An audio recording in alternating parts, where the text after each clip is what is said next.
Honestly, given the scope of my channel, I'm surprised I didn't make this video sooner. Produced by Hanna-Barbera and based on the book of the same name by Ray Bradbury, you know, the guy who wrote Fahrenheit 451, the Halloween Tree follows the adventures of a group of trick-or-treaters, Tom, Jenny, Ralph, and Wally. After encountering what seems to be the soul of their ailing friend, Joe Pipkin, the group are brought face to face with the mysterious Mr. Mountrout, a macabre figure who insists that he and Pip have unfinished business. Eager to postpone their meeting, Pip, with the assistance of a magic jack-o'-lantern, escapes to the past, leading his friends and Mr. Mountrout on a journey through time, where they are confronted with the true origin of Halloween. But is this film actually historically and culturally accurate? Well, grab yourself a magic jack-o'-lantern, I think they sell them at Safeway, and let's explore the history of the Halloween tree. It would probably be remiss of me to make a video about the Halloween tree without talking about the origin of jack-o'-lanterns, especially considering the prominent role they play in the film. Created to fend off Stingy Jack, a figure from European folklore who, after running afoul of the devil, was sentenced to walk the earth until Judgment Day. Jack-o'-lanterns were originally made from hollowed-out root vegetables, like turnips and rutabagas, until the tradition entered North America, at which point pumpkins became the preferred medium for carving jack-o'-lanterns, which, excluding pie, is basically the only thing they're actually good for. Maybe soup.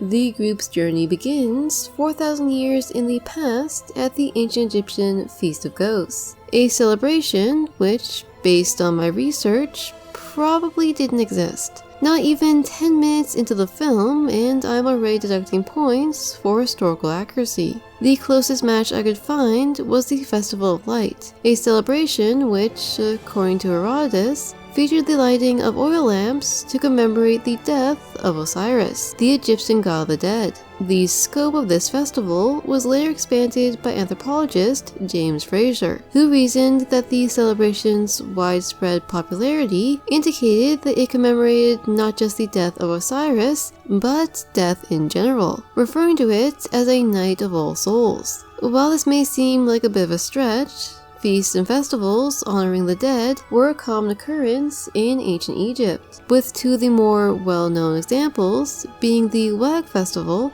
and the Wadi Festival. Not unlike the Festival of Light, the Wag Festival was supposedly held in honor of Osiris, and involved giving offerings of food to the deceased, though given that the celebration dates all the way back to the Old Kingdom period, most of the details surrounding it are unknown. The Wadi Festival, on the other hand, was a yearly celebration held at Thebes in honor of the sun god Ammon. While the scope of the festival was eventually expanded to include the gods Mut and Khonsu, the main feature of the celebration was the transportation of the statue of Ammon to the necropolis of Western Thebes, which represents the god's journey to the land of the dead, and the spiritual revival of the king. This procession was accompanied by the citizens of Thebes, who, upon arriving at the necropolis, would hold a party to revive the spirits of their dead ancestors, complete with music, flowers, and offerings of food. Though not a one-to-one comparison, the film's depiction of the Feast of Ghosts does encompass many elements of Egyptian spiritual belief, especially regarding the existence of spirits and their effect on the world of the living.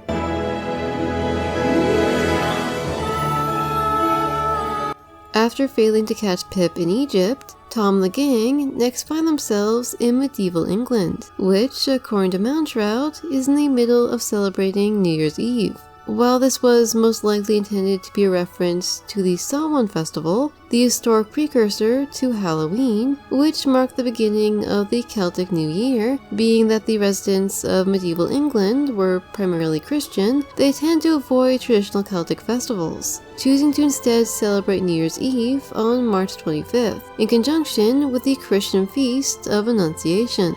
After arriving at Stonehenge, a Neolithic stone monument that is often associated with magic and the occult, Tom and his friends bear witness to the brutality of the European witch hunts, as an entire village of supposed witches is burned to the ground before their eyes.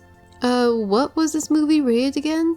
While witches were condemned by the Pope as early as the 14th century, witchcraft was not deemed a capital offense in England until 1563. This rather lax attitude towards witches and the occult is also reflected in the country's low execution rate, as less than 500 accused witches were executed in England between 1566 and 1750. While the death toll in England ranked far below most of the countries in Europe, group executions, like the one depicted in the film, were an even rarer occurrence, though they did happen on occasion, with one of the most well-documented examples being the Pendle Witches, a group of 12 people from Lancashire who were accused of performing witchcraft in 1612, though only 10 of them were actually sentenced. This isn't to say that the witch hunts were anything less than an unmitigated tragedy. I am merely implying that the film takes more than its fair share of historical liberties, which, considering it was produced by the same company that created the Flintstones, isn't all that surprising.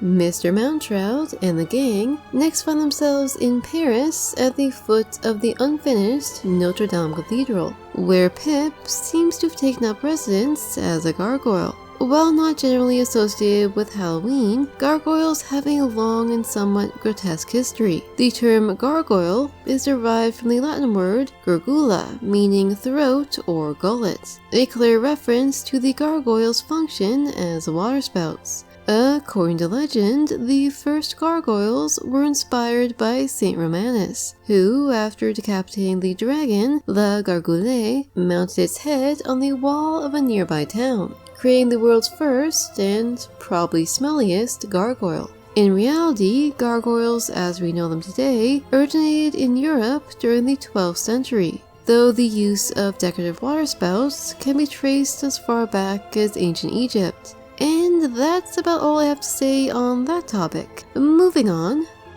The last stop on Mr. Mountrout's Halloween tour of horrors is Mexico to take part in Dia de los Muertos, the Day of the Dead.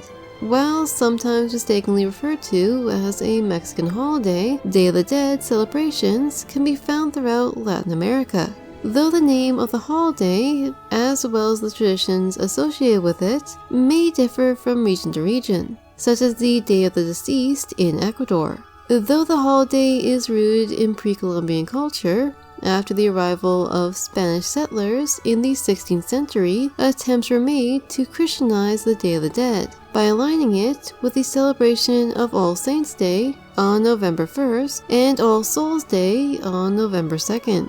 However, despite sharing a date on the calendar, these three celebrations are all fairly distinct from one another. While the Day of the Dead is a time to celebrate and reunite with the spirit of the departed, All Saints and All Souls Day are much more solemn occasions, centered around prayer and honoring the saints. One of the more well-known Day of the Dead traditions is the ofrenda, aka offerings placed on home altars or graves in honor of the departed, something which the film surprisingly fails to reference, though it does pay homage to other Day of the Dead traditions, such as cemetery visits, candy skulls, and skeletal caricatures of celebrities and politicians. The film then moves from the colorful and vibrant Day of the Dead celebration to the catacombs of Guanajuato, home to one of the world's largest collections of mummies. This collection of 111 mummified bodies was unearthed in 1865, due to a law which stipulated that after a period of 5 years, any unowned graves in the Santa Paula Municipal Pantheon Cemetery would have their contents removed and relocated. Their families couldn't pay the rent on their graves, so the gravedigger put them down here. A little too dry for me. However, after the graves were excavated, it was discovered that thanks to the dry climate and mineral-rich soil of Guanajuato, the bodies of the deceased had been mummified. News of this strange discovery soon spread, turning the mummies of Guanajuato into a popular tourist attraction, bringing in visitors from across the world, including Ray Bradbury, who was apparently utterly horrified by the experience.